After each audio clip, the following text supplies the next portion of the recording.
Today, we're finally visiting one of Vietnam's most iconic destinations, Bana Hills. But as you can probably tell, the weather had other plans. Ang dilim! Hello guys, hello. A typhoon was approaching, bringing thick fog, strong winds, and steady rain. It wasn't exactly the picture-perfect day we had imagined. But since we had a long, tiring day, we decided to leave our things in our room and discuss our plans for tomorrow while having dinner. I'll get na this, ha? Madaming ng kanin. So, ganito daw, be. Anong ganun? Kung magbibili tayo ng pasalubong, willing ba ang isa-isa sa atin mag-add ng additional baggage? Willing lang tayo maleta. Pero with limit yung papasalubong. Para kumbaga, kung bibili ng noodles, ilang pieces lang. Kasi share, yung pantay-pantay naman tayo. So, Iko-control. oo. So, yun. Kailangan may mag-assess sa atin. Uy, baka mamaya over na hindi na.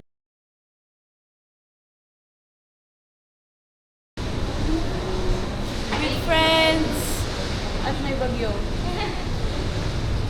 Ay, ito na yun! Ito na yun, yung kamay! We were greeted by thick fog. It was a little disappointing because we knew we wouldn't get to see Bana Hills in all its glory. But that's the beauty of traveling. Not every destination will look exactly as you imagined. Sometimes, the best thing that you can do is embrace the moment for what it is. Dali. Asadyain ko.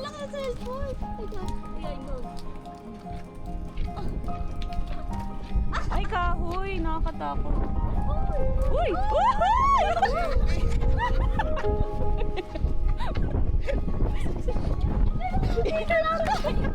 Wala pa bang kalahati eh. Ah, guys!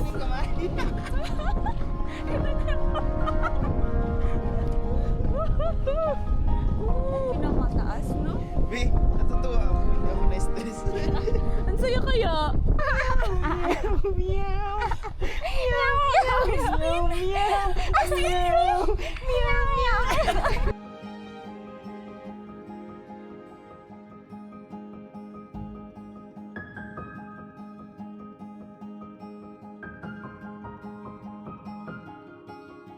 Even with the fog covering the mountains, there was something peaceful and almost magical about the experience.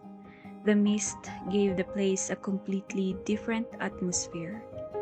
And instead of focusing on what we missed, we chose to appreciate what we got to experience.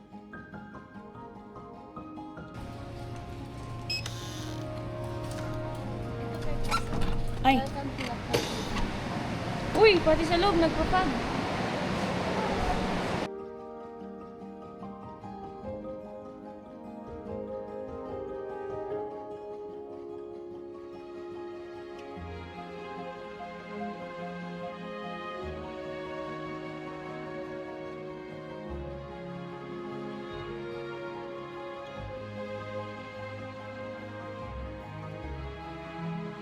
Thankfully, by the afternoon, the heavy rain finally came to an end.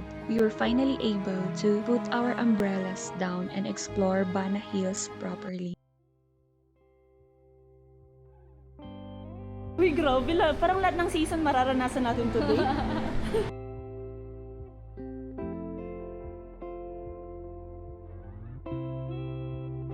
At Sumbo Chronicles.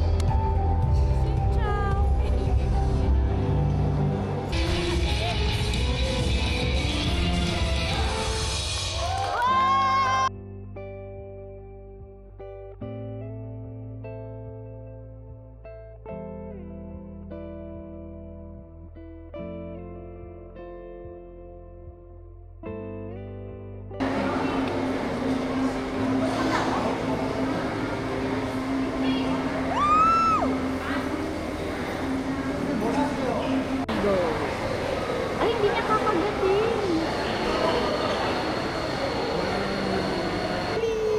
O, yan yung game.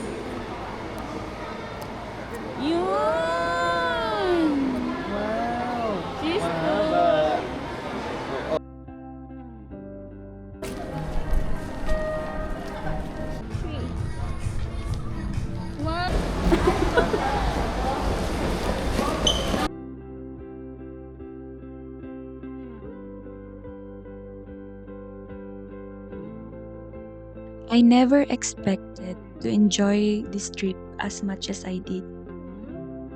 I've always loved gloomy weather, the cool air, the mist, the quiet atmosphere.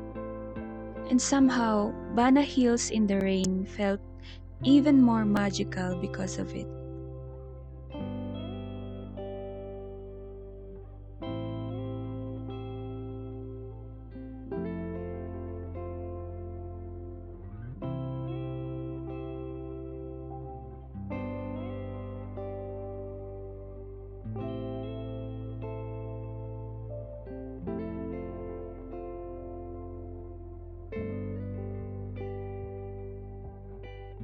Even our room added to the experience. It was warm, cozy, magical, just like the Harry Potter. The perfect place to watch the fog roll over the mountains and simply slow down for a while. What started as a disappointing day became one of my favorite travel memories. This place found a special place in my heart, not despite the weather, but because of it.